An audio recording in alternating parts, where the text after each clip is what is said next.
Hi guys, ayan, nandito ang ate ko ngayon at nag-holiday sila, ayan.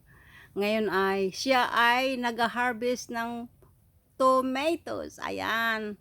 Angel, tingnan ko nga kung nadala mo sa basket mo ay ayan, ang kanyang nakuha. Anong gawin mo dyan ngayon, Angel? Gagawin ko siyang tomato puree. Ayan, gawin daw siyang tomato puree, that's nice. Ayan guys, mayroon akong katulong niya ngayon. Yahoo! Tomato puree ang gagawin ko dito. Okay. Ituturo ko sa'yo. Kung marunong kang gumawa, tuturuan kita maggawa ng tomato puree. Okay, thank you so much. Okay? Yeah, I think that's a lot. I know. Melissa? Yeah, Ayan. it's nearly 3/4 of the bag. not bag, that is a It's a bucket. basket. Okay, guys.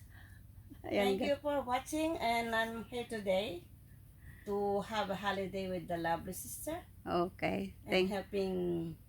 And I see these amazing tomatoes. Bye-bye. Thank you.